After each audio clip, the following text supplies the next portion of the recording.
Welcome to Building the Premier Accounting Firm, having a successful accounting, bookkeeping, tax business. I'm Roger Knecht, president of Universal Accounting Center. For the last 20 years, I've been working with accounting professionals, helping them start and build their own successful accounting, bookkeeping, and tax businesses.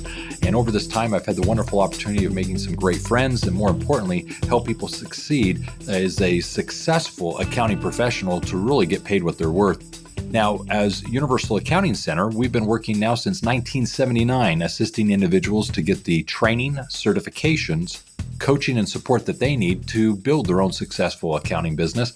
And in that process, do so with confidence and competence, two things that are the keys to success in this wonderful profession.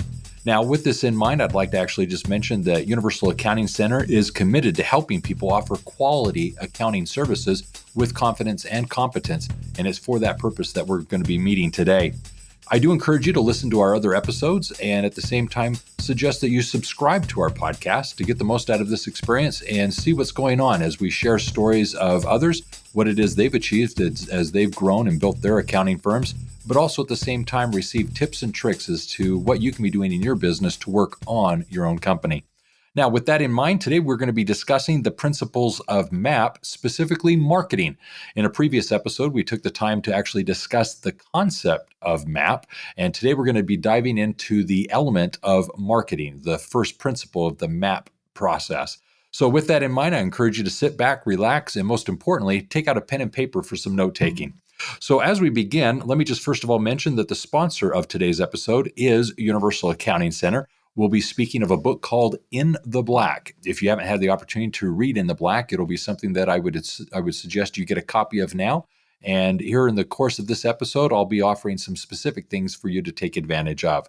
So with that in mind, let's go ahead and sit back and get started with, first of all, just a reminder of what the principle of M.A.P is. M.A.P is an acronym.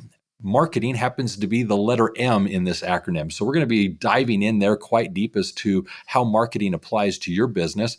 Marketing is very, very important because if you're not growing your business, then you're essentially dying. It's just a slow, lethargic kind of death, perhaps, because really what's happening in your company is you're running the risk of either not bringing in new, fresh clients, or you're perhaps going to ultimately lose unexpectedly, maybe, some of the revenue that you're having. And so we don't ever want to just be out of the marketing loop. We always want to be engaged in this process because there are things that you can always be doing to bring in newer and better clients. So with that concept in mind, let's go ahead and just talk about marketing for a little bit at a conceptual level.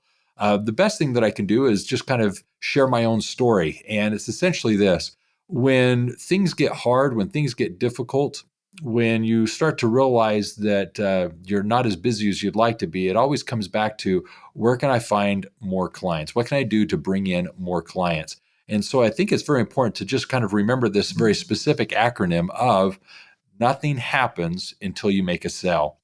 The point of this is simply to say, I really believe this, it does not matter how good of an accountant, CPA, bookkeeper, tax preparer, enrolled agent you are, when you understand the fact that as an accounting professional, as good as you are, if you're not being paid for your services, it doesn't matter. Think of it this way: if you're a great golfer, basketball player, if you're a professional athlete and you're out practicing all the time and you're doing the great work that you do on the court, but you never get the chance to play the game, does it really matter how good of a skill you have if you're unable to actually utilize it for the benefit of others? So we want to definitely look at marketing as being a key element of growing your business. It's something that you always need to do. And honestly, in accounting, it's probably one of the things that people struggle with the most. It's probably true of any profession. We're really good at what we do. It's the skill, the talent, it's the passion that we have, the work that we're enjoying. And it's the difficulty of then finding the time, the means, the way to find people that would be willing to pay us for that service, that skill that we have, or actually get paid well for what it is that we do and enjoy. So let's go ahead and talk about marketing and give you some things that I think you need to recognize that will really be helpful as you're growing your business and putting the time and energy into the marketing side of your company. So with marketing, let's go ahead and just first of all break it down a little bit. The first thing you need to understand that marketing really truly is made up of both marketing and sales. It's everything that's leading up to and including the transaction. So you're clearly offering specific services, and we want to offer those and get paid for them. So the marketing sales is everything to bring that person up to seeing the value in what you're doing and be willing to pay for that. So with marketing and sales, we're going to break these up into those two areas and first ask ourselves the question of which of these two are you good at? In other words, which do you need help with? In some worlds, the marketing is the struggle. Where do I find business owners? Where do I find that next potential customer? Where do I find that person that could benefit from my services? Where do I go? And I mean this both physically and hypothetically. Online, where should I be participating in groups? Where could I be online, whether it be LinkedIn, Facebook, Instagram, wherever, that you could have a presence?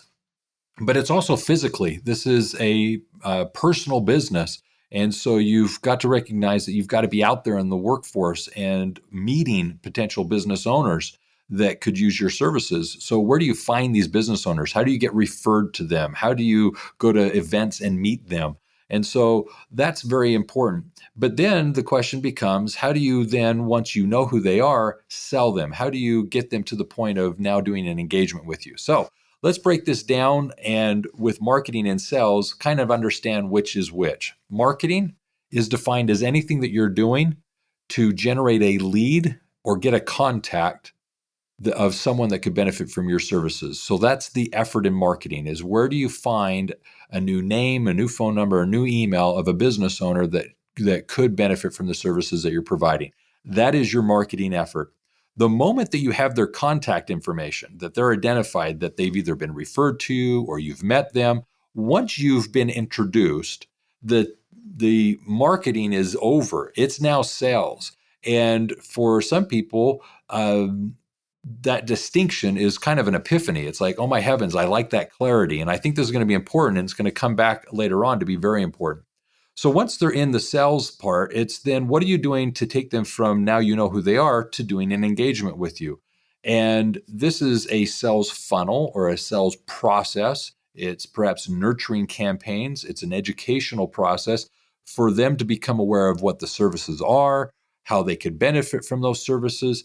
All of these things are very important, all leading to them seeing you as the expert with whom they need to work and pay to do that task or that service that you're providing. Now, what I'd like to do here is just distinguish that there are some people that are very, very good at marketing. They're naturally out and about within the community. They're engaged. They're known in the community. And so for them, meeting new business owners, getting new contacts, receiving referrals is very good. It's very simple. It's easy. They are just kind of that socialite that's out there, and it's very comfortable for them to get these new contacts.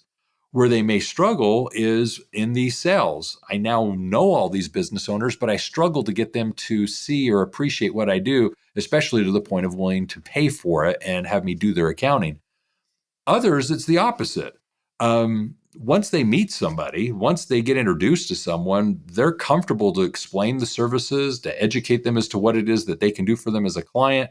They're comfortable offering their services and getting the sale, getting the engagement. The challenge they face is they don't know where to find the next business owner. I don't know where to go to meet the next potential client. And so the challenge is, where is your opportunity? Where is it that you need to put a little bit of more time, energy, effort? Where should you put a conscious effort into doing more or better this year? And for some, it's marketing. For others, it is the sales process, the engagement. But others, for some, it's both. They're literally saying, I don't know where to start. I don't know how to do this, and I need help. So just understand that the first question really is, do you understand the difference between marketing and sales? And can you determine or identify which of those you're okay in, and vice versa? Where do you need to put some attention? And if it happens to be both, that's fine. But which of those is perhaps the higher ranking thing? Now, with that in mind, let's go to the next phase of this whole process, which is to simply say, once we know that, we've got to then figure out, okay, where do we begin? Well, it's hard to sell what you don't know you do. So I want to just begin with the idea of understanding that regardless of the services that you're offering, whether it be bookkeeping, accounting, tax, consultative services, what you need to be able to do is clearly identify not just what it is you do, but the benefits that the customer receives for your doing those. And that's where I think a lot of people are unclear. It's very clear, very easy to say, I'm an accountant. It's very clear for the potential customer to understand that you obviously produce financial reports. But what it really needs to be is, how do those financial reports help your clients? When the clients that you work with receive their financial reports, what does that empower them to do? I work with business owners that basically would like to understand their financials so that they can make more informed business decisions, more intelligent business decisions, so that they can run their businesses more effectively and manage their cash flow and always have money in the bank. These things need to be articulated in benefit statements that the client could then see how they would be benefited by working with you. And so I think what happens is we shortchange ourselves as to, well, I know what I do and I'm good at it and I like to do it, and everybody needs accounting, so it's a given everybody should just pay me to do their books. I think we've got to get past that and really understand that what the client's looking for is, yes, I get that I need to do accounting, but honestly, why do I need to do it monthly? Can I just do it yearly? Honestly, I get why I need to do the books, but does it have to cost so much? Because it doesn't mean anything to me. I take the numbers, I file them, I don't look at them, I don't understand them, I don't use them in the decisions I'm making. When in reality, this information is so critical and important, could really help them make some wise business decisions if they just understand what they look at. So I help my clients best understand what these numbers mean and how it impacts their business so that they can better run their companies. These things need to be articulated in such a way that you can then move to the sales process, knowing what it is you do for companies.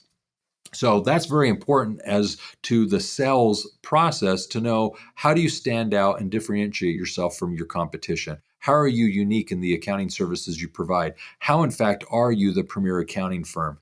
It all comes down to basically confidence. Can you look a business owner in the eye and with confidence say, I can take care of your accounting needs and help you make better business decisions with the numbers you receive? Is your confidence such that you can look a business owner in the eye and say, I can take care of your books, provide your financial reports, I can make sure you have money in the bank, I can help you improve your profits and pay the least you need to in taxes or limit your tax liability?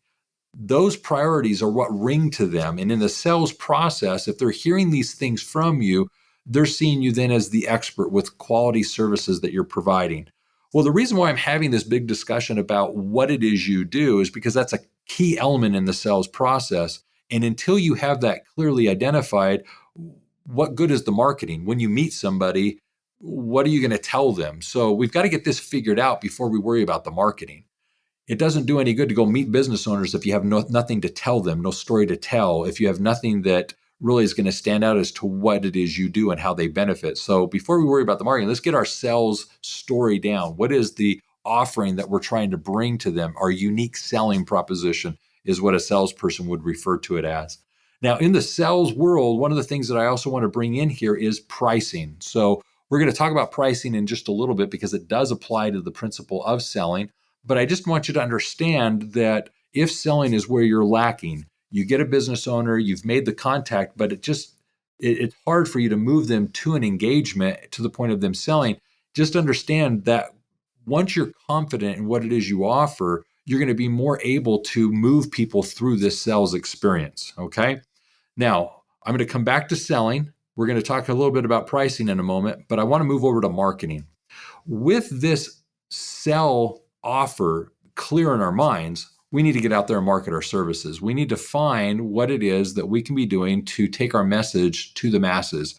And some people really get excited about offering online or remote accounting services. That's great. Other people like to focus in their local area and really strategize in their local community as to offering quality services. This isn't really a discussion about marketing strategies so much as to say that you need to have a marketing approach. What I would like to introduce here is what I refer to as the rule of thumb.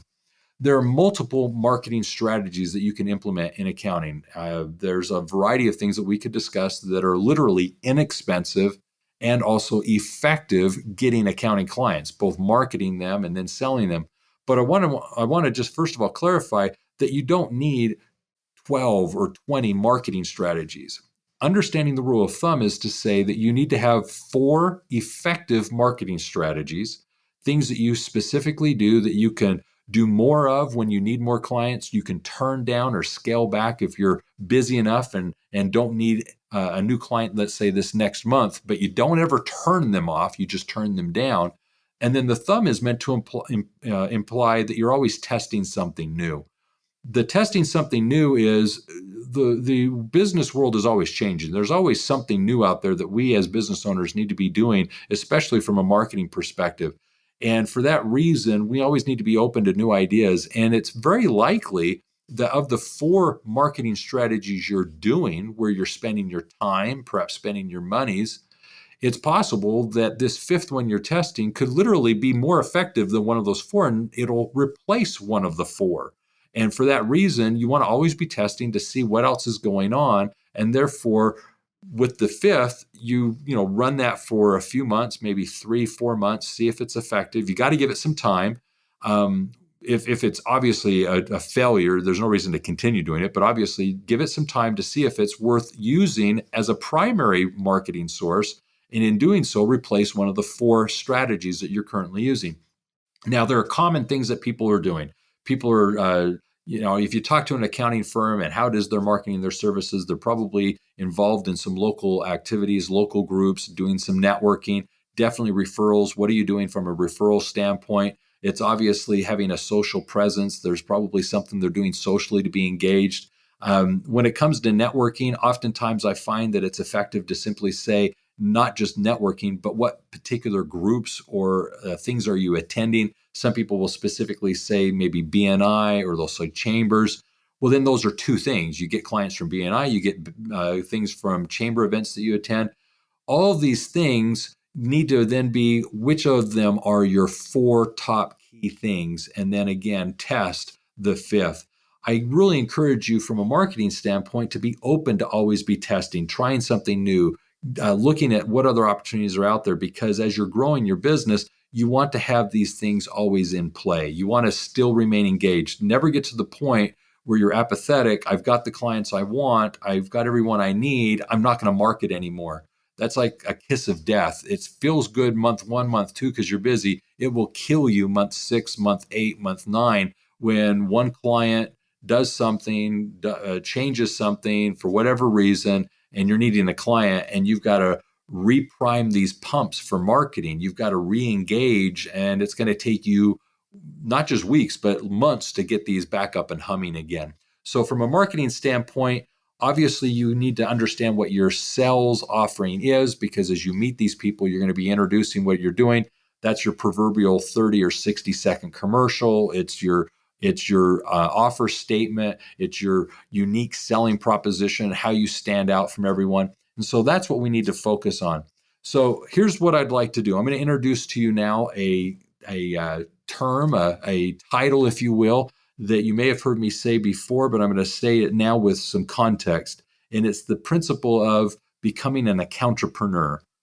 I believe with this discussion about marketing and sales, we have to recognize that as much as you love the accounting work you do, as good as you are at the accounting you do, that at the first and foremost, you have to remember is you're running a business, and you've got to always be in a marketing mindset. You have to have that entrepreneurial spirit and drive to go out there, find and get new clients. With that, you'll then have the proper attitude to really go into this whole idea of how do I market and sell my services. Now, the next thing that I want to do is I want to introduce to you the importance of pricing. But before I do pricing, let me just remind you of our sponsor today with Universal Accounting Center. Universal Accounting Center is a school for accounting professionals. It works with individuals that have gotten their 4-year, 6-year degrees in accounting, working with CPAs, enrolled agents, accounting professionals that are excited to work with the small business sector, offering quality accounting services to the small business community. And Universal Accounting Center, for this purpose, has a variety of trainings, programs, coachings, and support services that are meant to actually help individuals go out and offer the quality accounting services that they intend to with confidence and competence. giving you the certifications that you need to offer quality services as the premier accounting professional in any given area. The other thing I'd like to point out regarding Universal Accounting Center is, as a school, it's basically working with individuals that have 10, 15, 20 years of experience, but now wish to specialize in the small business world. So with that in mind, the offer today is getting a copy of the book In the Black. In the Black is 9 principles to make your business profitable. And these principles are all based around this concept of mapping your business. And today we're discussing the principle of marketing, which is made up of marketing and sales. So get your copy now. Get a copy of this book so that you can actually go deeper into the ideas of what it is you need to be doing to obviously work on your business, applying these principles so that you can, in fact, be in the black. Now, with that said, we've been talking about marketing. We've been talking about sales. So let's take as part of the sales and look at pricing. One of the things that I'd like to emphasize here that with pricing is you need to make a conscious effort as to what you're offering and how much it costs, what your services are going to cost someone. And I think there's a lot of deliberate thought that needs to go into this. One of the things that I'd like to address here is there is a rhyme and a reason to this entire process. And although this session isn't necessarily devoted to pricing, I'd like to just cover the common ones so that you can at least have some context for this. When you're out offering your services, there's the common hourly pricing, something that we discourage. It's very appropriate for maybe back work or project work, but it isn't necessarily what you'd want to be doing as you're pricing your services in a monthly basis. What we would suggest there is doing more of a flat rate billing or moving to what's oftentimes referred to as menu pricing. Some people will call it value pricing. I think that's actually something entirely different, but it is sometimes when you hear people talking about value pricing, you'll actually listen closely and hear what they're describing is actually menu pricing. Menu pricing is typically described as having a 3-tiered option, packaging your services in such a way that you have kind of an ABC approach, kind of your platinum, gold, silver, type packaging. Some people get really creative and have some very nice package descriptions. I think that's all fun and dandy, and I think it's appropriate, but that's the menu pricing option, and it's very effective. If you go online, you'll see that oftentimes it's these 3 packages that you get to choose from that are typically used to help people more quickly determine what they're trying to choose from. The best thing that I can tell you there is once you have your flat rate and menu pricing options in place, the next thing that you want to then do is consider either revenue billing. Revenue is based on how much revenue the business is generating, their top line revenue. So in other words, it helps you determine your pricing for a $1 million revenue company versus a $500,000 revenue company versus a $5 million company. Your pricing may vary that way just because of the volume of work, and that's a great way to scale that. And then lastly, there's the value add pricing strategy. And this is where you, in your pricing, sit down with the client and determine exactly what benefits they're going to receive and the financial reward that you're going to be able to deliver for the services you're providing. And then from that, you're determining what percent of it you're going to ask for as a fee. So all of these are very appropriate pricing strategies. And for more information on these, you can look at some previous episodes or some other episodes that we have and some other content out there. But I just want to bring these up as part of the sales discussion to simply say that when you're selling your services, you need to be able to clearly and easily come up with what the cost will be for the client for the services that you're going to be providing. You need to be in a position where as you're selling your services, you know what it is that you're going to cost this person to do the work you're offering. So the context of this is in the sales process, you've gotten to the point that you've nurtured them, you've helped educate them as to the services you're offering, they see you as the expert. The whole goal of the sales funnel is to get them to the point of sitting down with you and doing a one-on-one discussion. Ideally speaking, you're looking at an hour-long meeting, and in this hour-long meeting, what we want to do is we want to dedicate 30 minutes of it to finding out about them. I generally will spend about 15 minutes purposely just asking about them as an individual, their interests, their hobbies, why they got into business, what they like about their business, tell me about their family, perhaps their hobbies, looking around the office and noticing what's important to them and discussing what matters most. Then the last 15 minutes of that, I'd like to discuss their business. Tell me about their business, how long they've been in business, the products and services they do, and so forth. Oftentimes, if possible, before I've sat down with them in their office, as I've arrived, I'd like to actually go on a tour. And taking a tour, find out a little bit about their company and meet the people in the organization, see the product that they're doing, maybe see something related to the services they're providing. All of this makes it tangible, and in that experience, really learn about what it is the company is doing so that when I sit down with them, there's some context to what it is we're discussing. But regardless, this first half hour of the hour-long meeting, whether it consists of the tour or the individual discussion or the business discussion, is really to show to them I'm interested in them. I'm sincerely interested in them. I think way too often, much too often, the start of the conversation is here's who I am, this is what I do, this is how much it's going to cost, and no effort, none whatsoever, is ever spent learning about that potential customer. I think we can all identify with that experience. I'm sure we've all had that where someone has tried selling us something, and the conversation immediately begins with what they do, why it's supposedly important to us, and why it is we should be paying for it. And no time or energy was ever spent to find out about who we are, what we like, why we do what we do. And I never, ever want to be that person. And so I always dedicate at least the first 30 minutes of the conversation to be about them. Now, here's what's interesting is in this meeting, you'll find that they actually will spend the time sharing about themselves, so much so that they'll get to the point that they're almost embarrassed and want to say, well, you've asked a lot of great questions about me, but tell me about you. And usually it occurs around that 30-minute point where they will naturally change the conversation to curiously ask about what you do, what you're doing. And I just love that transition. But if it doesn't naturally occur by the 30th minute, I then will, by watching the time, try to say, hey, I appreciate you sharing with me, all this stuff about you and your business and everything. Would you mind if I shared a few things about what it is we do? And I'll purposely make that transition because I don't want it to get to be 50 minutes into the conversation. Nothing's been said about what I do. Nothing's been discussed about what our services are.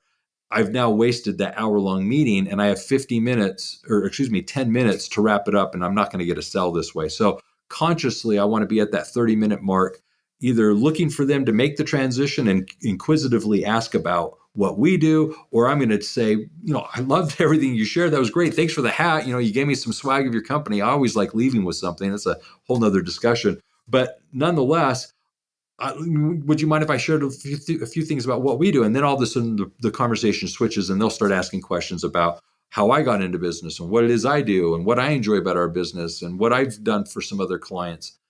Usually I'll spend 15 minutes there. And then the last 15 minutes is where I'll typically say, would you mind if we talked about your business and some of the things that maybe we could do for you, or some of the things that you feel you may need? And let's find out, what it is we can do for you. I want it to be clear why I'm there. I'm there to offer our services and hopefully leave with a sale. I usually will start with something that explains that. And it's here at that 45-minute mark that I'm going to kind of draw it to that point. Now, the last 15 minutes are, this is what we do, this is how you can benefit, this is how much it's going to cost, all with the intent of getting a new engagement. Now, here's the next thing I'd like to explain about the purpose of sales. You've got marketing, getting the lead, getting the contact. You've got sales, the sales funnel, all moving towards this 1-hour meeting. This is the culmination of that sales process. I'm in front of the client. I'm in their office. I'm talking to them about their business. I'm in their safe space. And so all of a sudden now I'm going in to ask for the sale. And here's the thing I want to emphasize. Depending on with whom you're sitting, who's across from you, you may be able to ask for a sale right then and there and get a yes or a no, or it may simply be that the next step in the sales process is needing to schedule another meeting. Now, that is totally fine. It's not a defeat. It's nothing to be worried about. Don't stress. It may simply be that this is that natural next step in the sales process. If you need further sales training, I would encourage you, if this is not something that is natural, to look into learning more about sales. And in another episode, we'll talk about sales a lot more in depth. But I think you can see in a very conceptual way with marketing and sales how this all flows and what is the purpose of it. It is all this effort culminating in this hour-long meeting where you're trying to meet with the client and ultimately leave with that offer to do the engagement. But if it ends where you're needing to perhaps move into another meeting, that's entirely fine. It's not uncommon that the meeting may go long. So I always try to schedule time where I'm actually not pressed for time. I don't want to be the one ending the meeting abruptly. I always want to leave a buffer between whatever I've scheduled from that meeting to the next, such that I'm not rushed. I don't want to be the one calling the meeting to an end, but I want to respect their time. I've asked for an hour. If the meeting's going to go on, it's because they're asking questions. It's because they're asking that it continue. It's because they've had fun that we want to speak some more. And that's totally fine. I don't want to rush that end, and I don't want to be the one pushing that it come to an abrupt close. So definitely want to respect the time. I definitely want to have that last 15 minutes where I'm in control, in the sense that I'm going in to explain my services, the benefits they're receiving. Here's what it would be if we were to offer our services. That's the position I want to be in. But understand, marketing and sales all are with this purpose and intent. So one of the things that I want to stress here then is a few things regarding the lessons learned that I have regarding marketing and sales. And I want to do that after this brief mention of our sponsor, Universal Accounting Center. Again, promoting the book In the Black. If you haven't already written down that you need to get this, you must. In the description of this podcast, we're going to provide some information of how you can take advantage and actually get a copy of the book In the Black. For some people, they prefer the e-version, obviously looking at kind of a Kindle or an ebook of types. That is available, as well as the actual hardback. I personally enjoy the hardback. It's where, with business books, I love taking notes and writing in them, highlighting various segments. It's just basically a way that I like to build my library and use things in my business so that I can have this reference to refer back to. Personally, I love reading electronically. Obviously, we all scroll with our thumbs. I'm sure we all have either carpal tunnel or very strong thumbs as we scroll on our phones through the various things we read and look at on a daily basis. But that's more from a leisure standpoint. Leisurely, I can read something and enjoy it in an e-version. But professionally, I know that I retain more. Mentally, I know that my mind remembers better where things are in a book. I can visually see, oh, it's on that page up in the right-hand corner that I highlighted. I can find it quicker. So for me, when something is kind of a book of learning, I tend to want to have that in hand. And so get a copy of the actual book itself if that is your preference as well.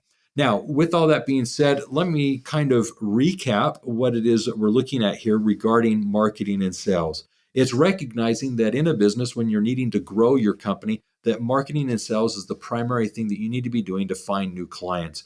And this needs to be a deliberate effort. And to do it deliberately, we need to know clearly what are the benefits of the services that we're providing. This is looking at the accounting side of the M.A.P equation. And with that context, we're looking at accounting to say, when I work with my clients, what is it that they benefit and how is it helpful to them? That allows me to then more clearly articulate the sales message, my unique selling proposition. And with that unique selling proposition, what we're going to do is identify those benefits. Typically, they're associated with ways in which you're actually helping ensure that they've always got money in the bank, cash flow. Second is improving profits. Are they actually making money at what they're doing, and helping them identify ways to improve those margins? And lastly, limiting their tax liability, legally finding ways that they can limit what they're doing and paying in taxes. So usually, if you're able to then more concisely explain your services and come up with a compelling sales message, it's very easy to then go out there and begin the marketing. And with marketing, what we're looking at is really those efforts that you can do to bring in clients and meet these potential business owners that you can then begin selling to. The marketing methods that you want to use, there are a number of them out there. There are a variety that are very inexpensive and yet effective in marketing accounting services, giving you a chance to find and be introduced to business owners that can definitely benefit from and will pay for your services. But these marketing strategies only become effective when you're confident in the quality of services that you're providing. And that confidence is the ability to look a business owner in the eye and know that you can take care of their accounting needs and really make a difference in their business, giving them the information that they need to obviously make more intelligent business decisions. So from a marketing standpoint, we introduce the rule of thumb. having at least 4 effective marketing strategies that you can turn up, turn down, never turn off. And with those, have a fifth, the rule of thumb, the fifth one that you're going to be testing to see whether or not you can find some new and more effective ways to market your strategies, perhaps eliminating one of the 4 that you're perhaps doing on a regular basis. So with that context in place, we talked about pricing. Pricing is very important to know when you get to that point of an engagement. How is it you're going to then price your services? It can't be just kind of an ad hoc, a whimsical thing. You need to have an intelligent way of doing it. I definitely strongly discourage, have for more than 15 years now, discouraged the hourly billing method. Hourly is appropriate for tasks or maybe back work, but definitely never for we'll never say never, but shouldn't be used for the monthly services that you're providing. With that in mind, I addressed some of the different pricing methodologies you could be using, whether it be flat rate, whether it be menu pricing, value pricing, revenue-based pricing. All of those, you need to have a rhyme to reason how you actually come up with what the cost will be for the services you're providing. And with that in mind, it's all leading from marketing into this sales funnel, this nurture process. I hope that you have a way of helping people see and understand you to be the expert that you are, all leading to let's have a one-to-one meeting. I'd love to sit down with you for an hour to find out more about your business. And in doing so, I'll be happy to explain what it is we do for our clients and how we may be able to benefit you. And in that process, managing the time to ensure that you at least leave no less than 15 minutes to really hone in on the services that you can do for your potential client, explain those services in a compelling way with the benefits that they would receive, and quoting them a price to then ask for the engagement. With that in mind, you've got then this seamless sales process from marketing to getting the sell itself that is very, very effective. I encourage you to look at what parts of this whole process do you need to hone in on and maybe give a little bit more attention to so that you can be effective in growing your business and getting the clients you deserve. Marketing, there are definitely strategies that are effective that you can specifically look at that are inexpensive and effective. Here at Universal Accounting Center, we've identified 12 proven marketing strategies that specifically address how you can market your business inexpensively and effectively. In sales, if you're a person that really struggles, it's outside your comfort zone as to what it is you need to be doing to nurture and help people see and be reminded of your services, how you can move them towards wanting to meet with you and sit down with you and find out more about what it is you do, but more importantly, you learning about them. That engagement, if you're someone who struggles with the sales funnel and process, reach out to Universal Accounting Center. We've got some excellent strategies that you can use to nurture your client base. And if you're not using a CRM, a client retention management system, I would definitely encourage you to have some specific way that you take the names and contact informations that you're gathering and capture those in an intelligent system that you can use that's basically there to help you manage the sales funnel, the process, the touch points that you're using to stay in touch with these business owners. And then ultimately, that sales process, that hour-long meeting, that meeting is critical to whether or not you're going to get this new client. And if you're looking for ways to do an effective hour-long meeting with clients, reach out to us. One of the things that we stress is actually becoming what's called a profit and growth expert. In there, we talk about specifically marketing and sales strategies, specifically the hour-long meeting that you need to be doing with your clients to ensure that you're not wasting all this time in marketing and sales to fail at that hour-long meeting. You just don't want to have that be where you trip and put all that effort to waste. We want to make sure that that hour-long meeting is effective, that you're able to speak to that business owner peer-to-peer, business owner to business owner, with all the confidence that you need to say, I can take care of your accounting needs, and I can do this in such a way as to help you better use this information to effectively make better business decisions in your own company. That's what we're looking for there. And with that in mind, get them the clients that you're looking for. So understand, when you're mapping your business, marketing is that key thing, because regardless of how good of an accountant, bookkeeper, tax preparer you are, unless you're getting clients, nothing happens until you get a sale. So just realize this. Accounting success is universal. I encourage you to go ahead and subscribe to our podcast and listen to our other sessions.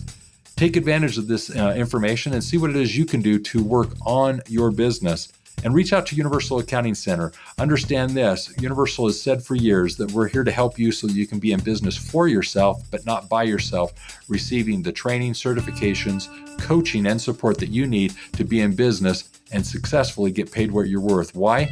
Because if it's about accounting, it's universal, because accounting success is universal. Reach us at 801-265-3777, or also visit us online at universalaccountingschool.com. Do take care, have a great day, and thanks for joining us for this session.